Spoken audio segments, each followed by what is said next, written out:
방금 전에 소개받은 김은국입니다. 오늘 제가 발표를 몇 분 정도 하면 될까요?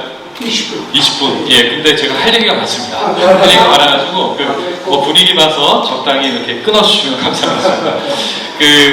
대자보 말씀을 해주셨는데요. 제가 대자보를 쓰고 여러 가지 일들이 있었습니다.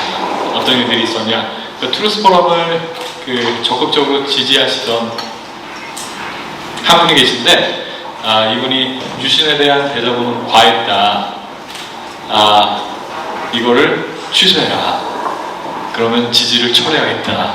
그러지 않으면 그런 말씀을 하셨어요. 그래서 제가 여러 가지 상황을 이렇게 돌아보면서 이렇게 다시 한번 느꼈는데, 유신에 관한 내용은 박정희 대통령의 공을 인정해야 한다고 얘기를 하시는 분들마저도 유신에 대해서 부정적인 인식을 가지고 계신 분들이 정말로 많구나. 그리고 또 유신 자체가 사실 권위주의 정부의 어떤 그런 조치들로 인해서 좀 이렇게 상처를 받으셨거나 피해를 보신 분들도 분명히 존재합니다. 그러니까 그런 부분에 대한 아픔이나 이런 것들은 우리가 또 보듬기도 하고 해야죠.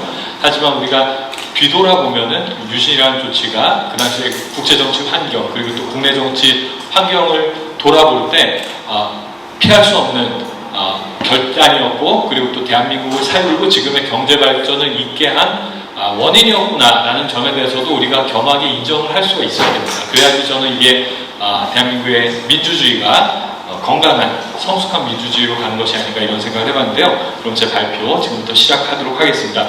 민주화 도구마에 장착된 유신교육의 실패. 제가 이것을 글 쓴 다음에 저희 트루스 포럼에서 또 발표를 한번 했습니다. 그때는 10월 유신 학교교육의 실태 이런 주제로 발표를 했는데, 그 주제가 조금 더 직감적으로 다가오지 않나 이런 생각이 들었는데요. 하여튼 이 주제로 제가 발표 시작하겠습니다. 이 친구들 누군지 아시나요? 이 친구들 누군지 아시나요? 2008년도에 광우병 사태 낳았던 애들입니다. 미친 소 너나 먹어 이렇게 했는데, 아마 이 친구들도 미국산 소고기 맛있게 먹었을 것 같아요. 지금쯤은. 제가 이 사진을 굳이 먼저 이렇게 여러분들께 보여드리는 이유는, 제가 트루스 포럼에서 얼마 전에 트루스 캠프라는 이름으로 중고등학생들을 대상으로 해서 강연을 한 적이 있습니다. 거기에 온 친구들은 기본적으로 이승만 대통령, 박정희 대통령에 대해서 호감을 가지고 있는 친구들입니다. 그런데 저에게는 상당히 놀랍게도 이 친구들이 광우병 사태에 대해서 전혀 모르고 있더라고요. 여기 계신 분들은 아마 광우병 사태가 거짓 선동이었고, 그리고 대한민국을 위기 속에 빠뜨린 위험한 선동이었다는 것에 대해서 기본적인 인식을 다 가지고 계실 텐데, 어린 친구들은, 중학생, 고등학생 친구들은 여기에 대한 기억 자체가 없습니다. 그렇기 때문에 우리가 아무리 명백한 사실도 기억해내고 교육하지 않으면 잊혀질 수밖에 없구나. 이런 것들을 다시 한번 제가 뼈저리게 느꼈는데요. 유신에 대해서도 지금 이런 상태가 반복되는 게 아닌가 싶습니다. 왜냐하면 가르치지 않기 때문입니다. 유신에 대해서 극렬하게 비판하고 저항하는 세력이 분명히 존재했지만, 그 당시 대다수 국민들은 유신을 적극적으로 지지했습니다. 이런 결과는, 이런 내용은 제3차 국민투표, 제4차 국민투표의 결과를 통해서도 우리가 확인해 볼 수 있는데요. 그런데 제4차 국민투표, 여기 계신 분들은 아마 다 제4차 국민투표 하셨던 분들이실 것 같은데, 국민투표 있고 나서 2달 있다가 월남이 패망했습니다. 월남이 패망하면서 유신에 대해서 반대하는 사람들의 어떤 주장이나 이런 것들이 동력을 급격하게 상실했습니다. 그것이 그 당시에 시대적인 맥락이었는데, 이런 부분에 대해서 전혀 교육이 되고 있지 않습니다. 유신의 배경과 맥락을 얘기할 때 우리가 첫 번째로 얘기할 것은 사실 북한의 도발입니다. 제일 왼쪽에 있는 사진이 뭔지 아시겠나요? 예, 체게바라가 김일성을 만났습니다. 59년도에 쿠바 혁명을 완성하고 나서 60년도에 북한을 방문했습니다. 김일성은 고무가 됐습니다. 50년도에 전쟁을 일으켰는데 전면전이었죠. 그런데 실패하고 분단상황이 계속됐는데, 이 당시에 쿠바의 혁명이, 사회주의 혁명이 성공을 하면서 소련을 비롯한 사회주의 공산권들은 게릴라전을 하나의 대안으로 생각하게 됐습니다. 그래서 김일성도 게릴라전을 적극적으로 이용해서 남한을 정복하려는 그런 계획들을 수립하게 됩니다. 앞에 보이는 사진 누군지 혹시 아시겠나요? 여기 시신. 공산당 시루 이승복 어린이. 그런데 지금 요즘에 교육받는 아이들 아무도 모릅니다. 왜냐하면 교육하지 않으니까. 이 공산당 시료가 거짓말이라고 했던 사람들이 있어요. 그런데 다 거짓말로 드러났습니다. 근데 그런 분들이 여전히 국회의원 하고 계십니다. 이게 지금 대한민국의 현실이란 거 우리가 돌아봤으면 좋겠습니다. 그 당시에 북한이 실제로 제2차 남침전쟁을 진행하려고 했다는 사실들은 지금 중국의 비밀문서들, 또 미국의 비밀문서들이 공개되는 것들을 보면서 다시 확인할 수가 있는데요. 중국에서는 실제로 65년도에 김일성이 모택동에게 제2차 남침전쟁에 대해서 파병을 요청하는 일들이 있었고, 그리고 또 10년 뒤인 75년 또 월남이 패망할 때 또 동일한 요청을 북경까지 가서 김일성이 한 사실이 있습니다. 그리고 미국의 외교안보 사료, 미국의 외교안보 사료집인데요. 여기 보면은 이 당시 미국에서도 김일성이 실제로 체게바라의 게릴라전을 통해서 남한을 정복하려고 했던 구체적인 정황이나 이런 것들을 미국에서도 파악하고 있었다는 것들이 반복적으로 확인이 되고 있습니다. 그리고 실제로 그 당시 이렇게 휴전선 인근의 무력 도발이 상당히 이렇게 심각했기 때문에 이걸 Korean DMZ Conflict라고 미국에서는 실제로 명명하고 있습니다. 이 당시 사람들도 많이 죽었습니다. 한국뿐만 한 300명 죽었고, 미군도 77명 죽고, 하여튼 이렇게 많은 사람들이 죽고 했는데요. 준 전시 상황이었다는 것, 우리가 다시 한번 기억할 필요가 있겠습니다. 그리고 닉슨 독트린을 우리가 얘기하지 않을 수가 없는데요. 이 닉슨 독트린 얘기하면은 지금 교과서도 그렇고 일반적으로 서술되는 설명들을 보면은 냉전을 종식한 조치였다라는 의미에서 이렇게 긍정적으로만 평가를 하고 있습니다. 하지만 대한민국과 같은 미국의 우방들에게는 우리 안보를 우리가 스스로 부담해야 되는 그런 안보적 위기 상황이었다는 점에 대해서 우리가 반드시 인식을 해야 할 텐데요. 여기에 대한 설명이 어디에도 제공이 안 됩니다. 닉슨 독트린으로 인해서 보신 것처럼 월남은 패망했습니다. 월남은 패망했고, 그리고 또 대만은 유엔에서 상임이사국 자리를 박탈당하고 또 유엔에서도 축출당했습니다. 이 배경에는 미국이 그렇게 용인했기 때문입니다. 그리고 또 대한민국에서도 주한미군 철수가 있었습니다. 원래 계획은 모든 주한미군을 철수하는 것이었지만 저희 7사단만 우선 철군을 하게 됐는데요. 이러한 배경들, 그러니까 대한민국이 닉슨 독트린을 통해서 처하게 된 안보적인 위기 상황에 대해서는 지금 제대로 교육되지 않는 것이 현실입니다. 그리고 또 이것에 대해서 이렇게 말씀을 안 드릴 수가 없는데요. 여러분들 베트공 아시죠? 네. 여기 계신 분들은 아시죠? 어린 친구들 모릅니다. 베트남에 있던, 월남에 있던 민족해방전선, 공산주의자들인데요. 이 당시에 닉슨 독트린에 의해서 평화협정이 체결되려고 할 때 박정희 대통령께서는 이거 정말 위험하다. 왜냐하면은 이 베트공들이 사실은 북베트남과 연결된 사람들인데 미국이 그걸 인정하지 않았습니다. 미국의 언론들은 남베트남 민족전선, 베트공을 베트남 안에 있는 독립적인 반국가 민주화 단체를 이해를 했습니다.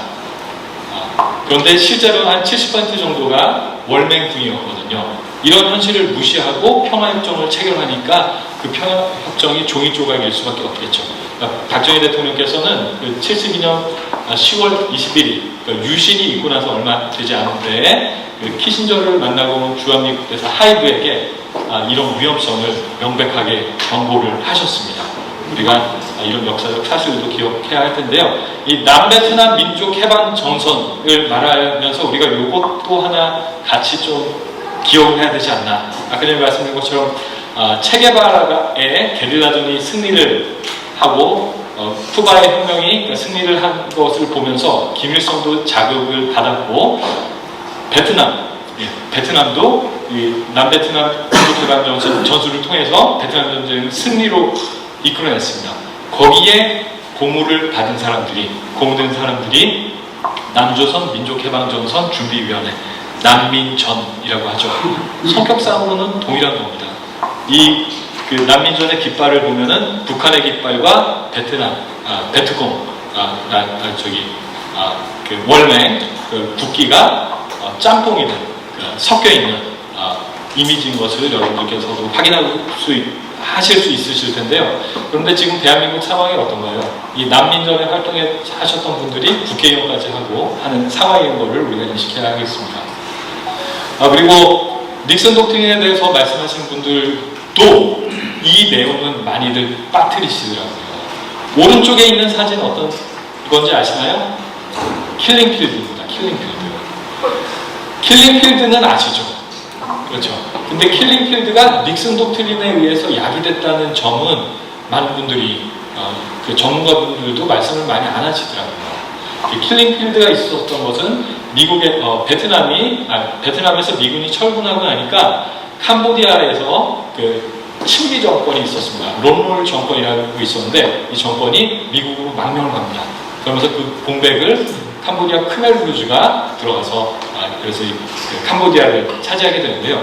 그런데 캄보디아를 크멜루즈가 그 프놈펜에 입성한 그날, 그 75년 4월 17일인데 이때 바로 그날 사실 캄보디아 많은 사람들이 프놈펜에서 그 크멜루즈를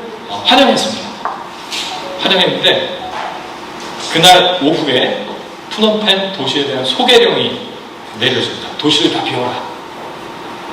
그러고 나서 이제 그 도시에 있던 많은 사람들이 시골로 강제 이주를 당하는데요. 그때부터 그 농업에 기반한 사회주의 유토피아를 만들겠다는 크멜루즈의 킬링필드가 시작이 됐습니다.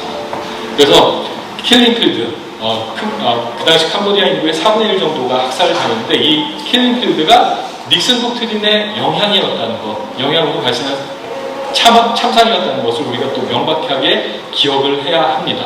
이러한 비슷한 상황이 대한민국에서도 일어날 수 있었던 때입니다. 그런 때에 유신이 있었다는 점에 대해서 우리가 명백하게 기억을 해야 하고요. 그리고 또 그 당시 중국, 비록 미국이 베트남전에 지쳐서 중국과 화해하는 무드를 형성하긴 했지만 그 당시에 중국은 바로 문화대혁명의 광기가 휩쓸던 때입니다. 문화대혁명 얼마나 많은 사람들이 죽었습니까? 수천만이 죽었습니다. 이게 그 당시 한반도를 둘러싼 국제 정세였다는 것에 대해서 우리가 유신에 대해서 이야기할 때 이것을 이렇게 빠뜨리면은 안 되겠다는 말씀을 다시 한번 전해드립니다. 그리고 또 유신과 관련해서는 우리가 대중경제론을 이야기하지 않을 수 없습니다. 71년도 대선에서 김대중 후보가 약진을 했는데요. 그런데 문제가 이 김대중 후보가 종속이론에 기반한 내포적 공업화를 그 공약으로 내걸었습니다. 그리고 아슬아슬하게 박정희 대통령께서 그 승리하셨는데 그 한 달쯤 있다가 치러진 총선에서도 개헌선에 못 미치는 과반수 의석을 민주공화당이 박정희 대통령의 민주공화당이 차지했습니다. 이것이 왜 문제냐 하면은 그럼 이제 5년 뒤에는 그동안 경제발전하려고 1차 5개년 경제발전 계획, 2차 이렇게 해서 나라의 기틀을 다져놨는데 만약에 정권이 바뀌게 되면 그게 중단이 돼버리는 거예요. 그런 상황이 오니까 그리고 또 아까 전에 말씀드린 국제 정치적 또 북한의 도발 이런 것들이 있는 상황에서 박정희 대통령께서는 유신을 감행하는 결단을 하실 수밖에 없었던 상황이었다는 것에 대해서 우리가 좀 이해는 하고 가야 되지 않을까 이런 생각이 들었습니다. 김대중 후보의 대중경제론 지금 내용을 보시면은 이런 것들을 정말 실제로 주장을 이분이 하셨을까에 대해서 의문을 갖게까지 합니다. 무역하면 안 된다는 겁니다. 무역 의존도 최저한으로 억제하는 게 바람직하고 수출에 국가의 전망을 매달겠다는 건 일대 모험이다. 그리고 그래서 수출 입국의 구상을 면밀히 검토하고 자립경제 달성을 기본 방향으로 해서 내포적 공업화 추구해야 된다. 이 말씀인데요. 내포적 공업화를 아주 충실하게 추진한 나라가 있습니다. 지금까지. 어딘지 아시나요? 예, 북한입니다. 이게 얼마나 위험한 주장이었는지 이제 아시겠죠? 예, 이런 상황에서 유신이라는 결단이 있었다는 것 우리가 이해해야 하겠습니다. 예, 이번 시간 관계상 넘어가겠습니다. 그리고 박정희 대통령의 공은 인정하지만 과가 많다라고 하시는 분들이 대부분 유신을 과로 얘기를 하십니다. 그리고 참 이게 왜 그런지 모르겠는데요. 2번까지는 괜찮은데 3번 이상 하면 독재다. 이런 프레임이 있습니다. 학생들도 그런 프레임에 좀 빠져있는 걸 봤는데요. 박정희 대통령이 이게 3번 이렇게 하게 된 게 그러니까 유신입니다. 유신인데 박정희 대통령의 공을 얘기하시는 분들이 언급하시는 그 경제 발전의 대부분이 이 유신 이후에 이루어진 것입니다. 보시면은 70년 7월 7일 그때 가서야 겨우 경부고속도로 완성이 됐고, 그리고 70년 10월 11일에 유신이 있은 다음에 포항제철에서 처음으로 쇳물이 나온 게 73년 7월 3일입니다. 많은 분들이 이걸 연결을 못 시키세요. 유신하고. 그리고 이제 대한민국이 자체적으로 철을 만들 수 있었어요. 그러니까 그 이후의 산업발전이 조선, 자동차 이런 것들이 가능했던 겁니다. 조선이나 자동차 같은 경우에는요, 대기업들, 정경유착을 얘기를 하고 그러는데, 대기업들, 그 당시에 보면은 대기업들도 사실 성공 가능성을 상당히 낮게 보고 직접 뛰어들지 못하던 상황에 박정희 대통령을 비롯한 이렇게 정부 관계자들에게 등 떠밀려서 사실 이렇게 추진하게 된 프로젝트들이 상당히 많습니다. 조선도 그렇고 자동차도 그렇고요. 그런데 이런 것들을 다 빼놓고 유신은 나쁜 거라고 얘기할 수가 있는 것인지 우리가 돌아봐야 하겠습니다. 예, 그래서 학교 교육의 실태를 말씀드리려면 기준을 잡아야 하기 때문에 제가 그 유신의 전후 환경에 대해서 계속 좀 설명을 드렸는데요. 그러면 이렇게 학교 교육의 유신에 대해서 객관적인 설명을 제공하려면 기본적으로 그 당시에 북한의 도발과 닉슨 독트린의 문제점, 그리고 또 주한미군 철수 등 안보적 위기 상황에 대해서 설명하는 건 당연하겠죠. 예, 그리고 닉슨 독트린으로 인해서 대만이 유엔 안보리에서 축소되고, 그리고 또 월남이 패망했고 문화대혁명이 있었고, 또 킬링필드, 이게 그 당시 국제 환경이었다는 것에 대해서도 당연히 설명이 있어야 하겠고, 그리고 또 대중경제론이 얼마나 위험했는지, 또 유신 이후에 자리를 잡게 된 중화공업에 대해서도 이렇게 설명을, 그 상관관계를 설명하는 것이 객관적인 설명을 위해서 반드시 필요한 것이 아닌가, 제가 이렇게 기준을 잡아봤습니다. 그리고 이 기준에 바탕을 두고 지금 대한민국에서 이용되고 있는 교과서들을 검토를 했습니다. 그런데 간단하게 말씀드리면요, 제가 고등학교 교과서 9가지 유형의 교과서가 있습니다. 그걸 다 봤는데요, 간단하게 말씀드리겠습니다. 유신 당시에 있었던 비상 상황에 대한 설명 거의 없습니다. 거의 없습니다. 북한이 도발했는지, 북한의 도발에 관해서는요, 김신조 사건하고 푸에블로 사건 정말 한 줄, 몇 단어로 설명하고 넘어간 게 교과서 대부분입니다. 교과서 대부분이고, 그 당시에 북한의 도발이 얼마나 구체적으로 지속적으로 있었는지, 사실상 대한민국이 준 전시 상황이었다는 점에 대한 설명은 없습니다. 없습니다. 그리고 닉슨 독트린에 대해서도 그 냉전 체제를 완화시키고 이렇게 그 세계 평화에 기여했다, 이런 설명들이 있지, 닉슨 독트린의 영향으로 대한민국이 얼마나 위험한 상황에 처하게 됐는지에 대한 설명은 어디에서도 찾아볼 수가 없습니다.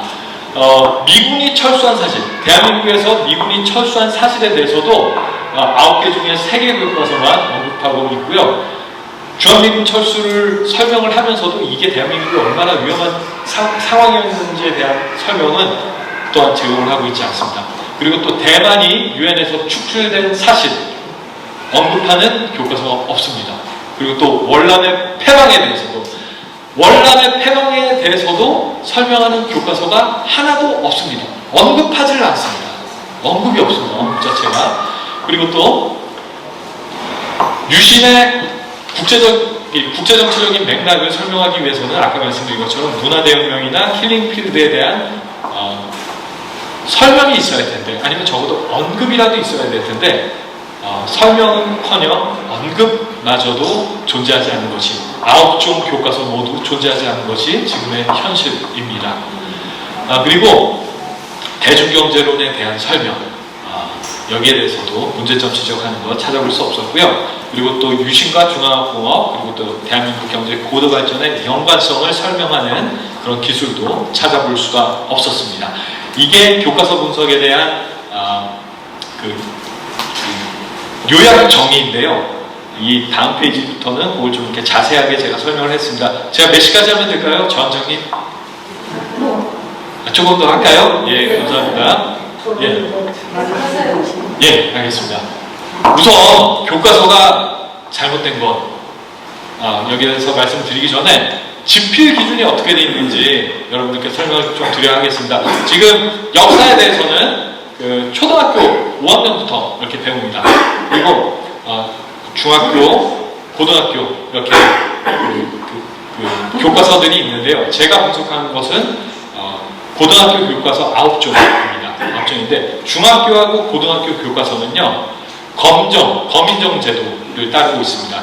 초등학교 교과서는요, 그러니까 국정교과서를 따랐어요. 근데 올해부터 이게 바뀌었습니다. 올해부터 바뀌었는데요. 그런데 국정교과서, 초등학교 국정교과서에 있는 내용을 교육부가 임의로 바꿔서 도장도 자기 마음대로 찍고 했던 일들이 있어요. 아시나요? 예, 그런 일들이 실제로 지금 일어나고 있습니다. 그때 바꿨던 것이, 교육부에서 임의로 바꿨던 것이 유신을 독재라는 표현으로 임의로 바뀌었고, 그리고 또 북한의 도발이나 이런 부분들을 임의로 다 삭제를 했습니다. 그런 일들이 지금 일어나고 있다는 것 아셔야 되는데, 검인정제도로 바뀌고 나면요, 문제는 더 어려워집니다. 왜냐하면은 자기 마음대로 기술을 할 수 있기 때문에. 그런데 자기 마음대로 하지 말라고 하면서 지필 기준을 제시를 합니다. 그 지필 기준이 이것입니다. 이건데요. 이게 문재인 대통령 때 만들어진 지필 기준입니다. 그러면서 유신과 관련해서는 대한민국의 발전이라는 항목에서 다루게 되어 있는데요. 여기 보시면은 민주화운동은 곧 반독재 투쟁이라는 점에서 독재체제의 반민주성과 윤권유리 사례를 운영하여 서술한다. 이렇게 돼 있습니다. 이게 문제가 뭐냐면요. 이게 그냥 읽고 넘어가면 뭐 별 문제 없다 이렇게 생각하실 수도 있는데요. 민주화운동은 곧 반독재 투쟁이다. 이러면서 이승만 대통령, 박정희 대통령 그냥 독재자 만들어버린 겁니다. 그러면서 김일성 독재, 북한의 김일성 독재하고 등치시켜버립니다. 이해가 되시나요? 이해가 되시나요? 지금 이런 일들이 교과서상에서 이루어지고 있습니다. 구성교과서가 목차가 다 다릅니다. 그런데 일반적으로는 지금 보시는 목차처럼 이렇게 진행이 되고 있는데요. 대한민국의 발전이라는 이 항목 아래 8개의 장이 있습니다. 8개의 장이 있는데 그 중에서 여기 네 번째 4.19 혁명과 민주화를 위한 노력이라는 장에서 4.19, 5.16, 유신 그리고 또 5.18에 대해서 모든 교과서가 다루고 있습니다. 그리고 경제발전에 관해서는 장을 바꿔가지고 경제성장과 사회문화의 변화라는 장에서 박정희 정부의 계획과 새마을운동에 대해서 이렇게 설명하고 있고요. 그리고 8장에 보시면은 남북한이랑 동아시아 평화를 위한 노력이라는 장이 있는데 여기서 모든 교과서가 다 그렇게 하는 건 아닌데 닉슨 독트린이나 북한의 도발을 종종 언급합니다. 넘어가겠습니다. 유신에 대해서 독재라고 명시적으로 규정한 교과서가 5개가 있습니다. 나머지는 그냥 유신 체제라는 표현을 씁니다. 그런데 유신 체제라는 표현을 쓰는 교과서들도 아까 전에 그 지필 기준에 입각해가지고 유신은 민주주의를 파괴한 부정적인 것이었다라는 그런 인식을 전달하도록 기술이 되어 있습니다. 유신의 위기에 대해서 언급하는 교과서는 없습니다. 유신에 대한 설명 9개 교과서가 설명이 조금씩 다 다릅니다. 그런데 제가 하나만 우선 가져왔는데요. 여기 보시면은 닉슨 독트린으로 냉전 체제가 완화되면서 반공을 앞세운 정권의 기반이 약화됐고 장기 집권과 경기 침체에 대한 국민의 불만도 커졌다. 그래서 박정희 정권은 안보 위기와 평화 통일에 대비한다는 구실로 10월 유신을 단행하였다. 일반적으로 이런 논조로 기술이 되고 있습니다. 조금 더 가시면요. 북한의 도발 자세히 설명하는 교과서 전혀 없다고 말씀드렸는데요. 여기 보시면은 동아출판에서는 이렇게 설명합니다. 1968년 북한의 도발이 이어지자 박정희 정부는 이를 기회로 향토해비군 창설하고 학생들에게 군사교육 실시하고 결국에 유신을 일으켰다. 이를 기회로, 그러니까 정권 잡기 위해서. 그러니까 이런 논조로 기술이 되었다는 것 우리가 이해를 하고 있어야 되겠고요. 그 말이라는 게 다르고 다르잖아요. 보면 이렇게 뉘앙스가 조금씩 다 다릅니다. 그런데 전반적으로 이렇게 부정적인 논조로 기술이 되었다는 것 여러분들께서 기억해 주시면 감사하겠습니다. 그리고 북한의 도발, 이거는 미래에 대해서 이런 설명을 가지고 있는데요. 박정희 정부는 강경한 대북 정책을 펼쳤고 북한도 특수부대 난파 등 군사 도발을 일으켰다. 이로 인해 남북 간 긴장이 고조되었다. 이렇게 설명을 하고 있는데 이 서술 체계가 좀 그렇죠. 그러니까 박정희 정부가 강경한 대북 정책을 펼쳤다는 게 먼저 나오니까 그래서 북한도 특수부대 난파시켰다. 뭐 이렇게 읽히잖아요. 서술 구조가. 이게 글이라는 게 그 뉘앙스 전달이 참 미묘한데 그러니까 유신에 대한 또 박정희 정권에 대한 부정적인 인식들을 가지고 있는 사람들이 이런 식의 기술들을 이렇게 정말로 교과서에 아이들이 공부하는 교과서에 심어두고 있습니다. 닉슨 독트린의 문제점, 대부분 교과서들이 냉전 체제 완화라는 측면에서 닉슨 독트린은 긍정적인 것으로 설명을 합니다. 그리고 오히려 반공의 명분이 사라져서 반공을 강조한 박정희 정부에게 위기감을 준 것으로 이렇게 설명을 합니다. 닉슨 독트린 이후에도 계속된 북한의 도발 언급하는 교과서 하나도 없습니다. 넘어가시면요. 보시면요. 냉전 체제가 완화될 분위기가 형성됐다. 이는 반공을 강조하며 정권을 유지해오던 박정희 정부의 위기감을 안겨주었다. 남북화의 분위기로 반공의 명분이 사라지고 경기 침체에 따른 분란이 거세지다. 박정희는 비상계엄을 선포하고 북해를 해산하는 등 이른바 시원유신을 단행했다. 이런 설명들이 있습니다. 넘어가겠습니다. 그리고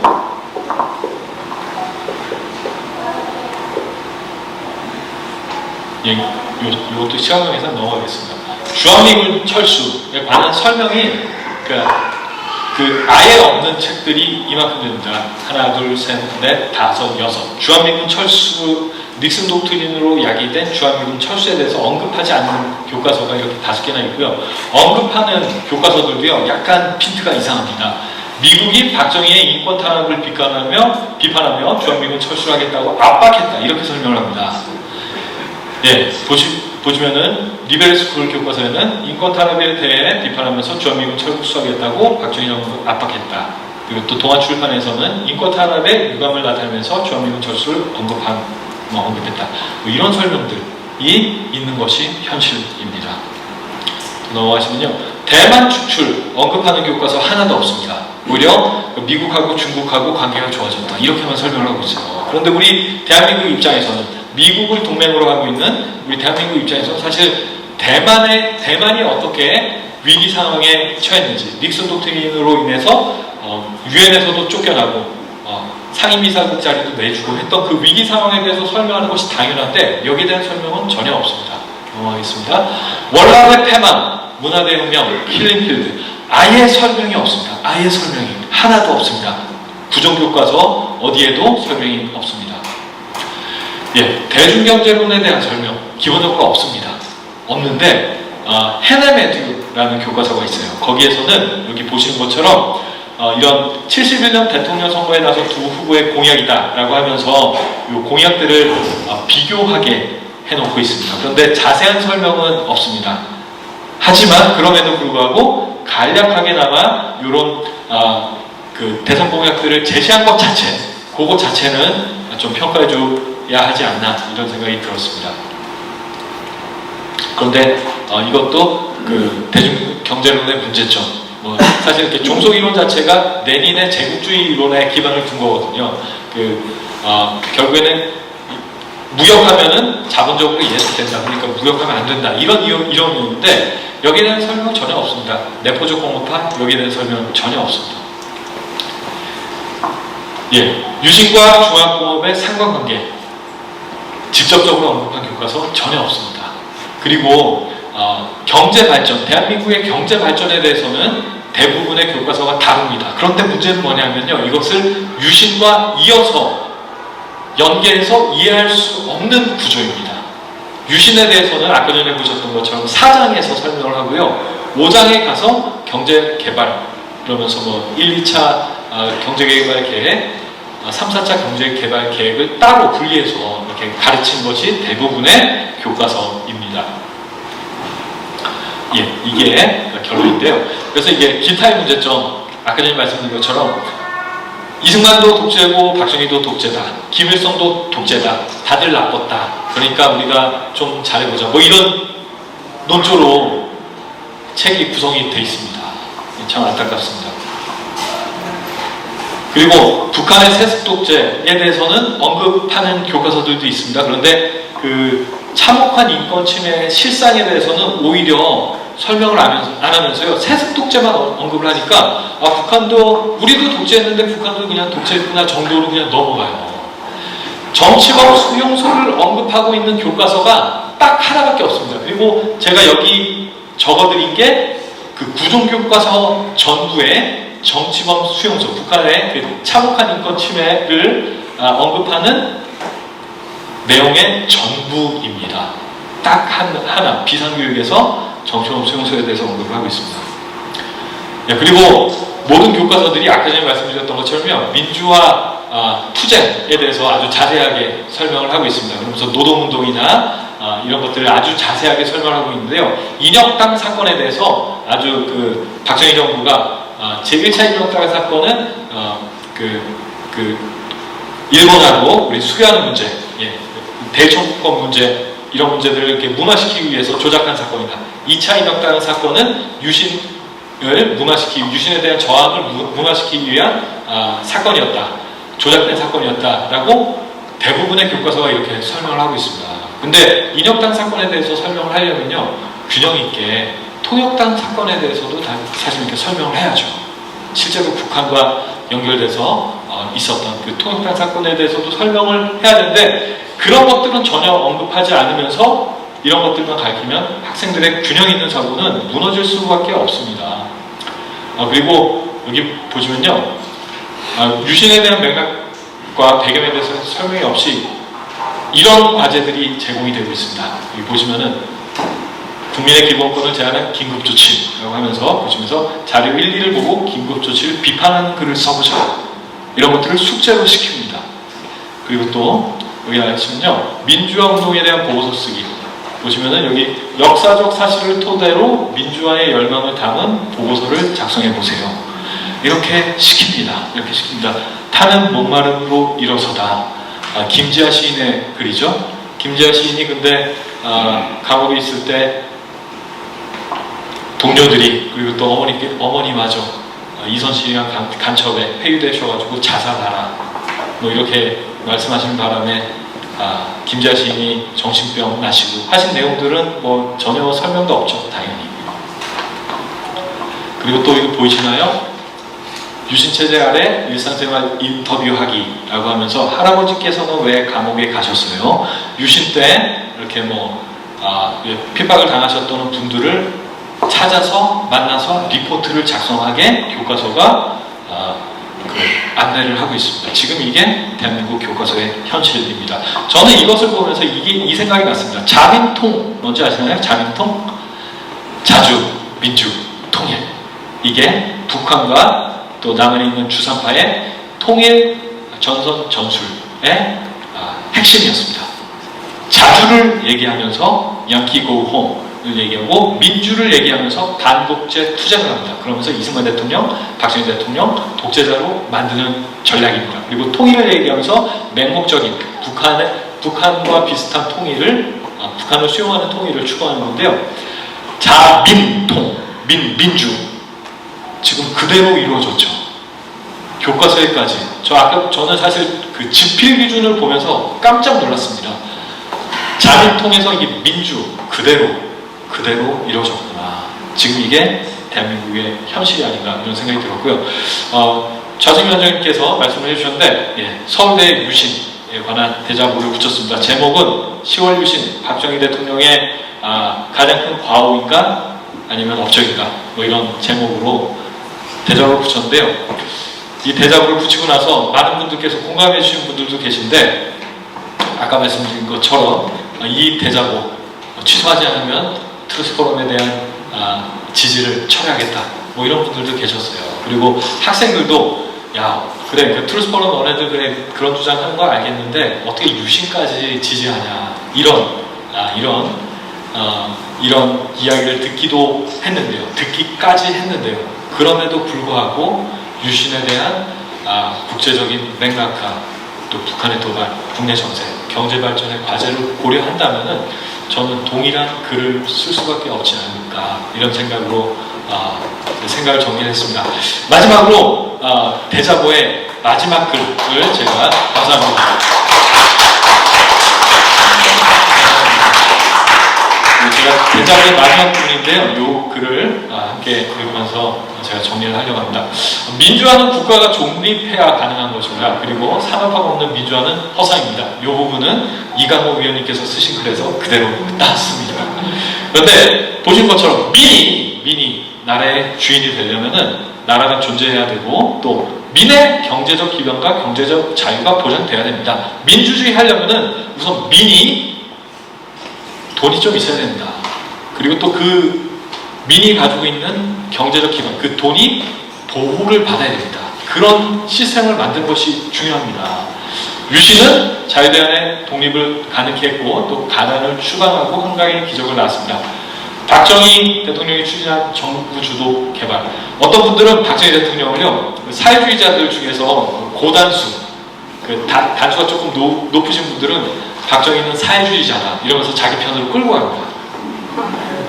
실제로 그렇습니다. 실제로 그런데 이게 근본적인 차이가 있습니다. 사회주의 계획경제는 국가가 배불러지죠. 개인이 배불러지지 않습니다.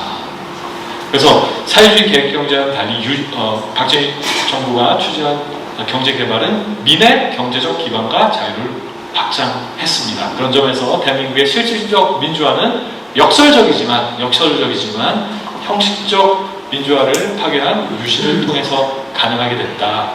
이렇게 이야기할 수 있겠습니다. 그리고 이것을 이해하는 것이 보다 성숙하고 건강한 민주주의로 나가는 길이라고 생각합니다. 한강의 기적은 유신을 통해서 가능했고 유신이 없었다면 한강의 기적은 없습니다. 그리고 또 유신이 없었다면 대한민국이 없어졌을지도 모를 일입니다. 이것으로 제 발표 마치겠습니다.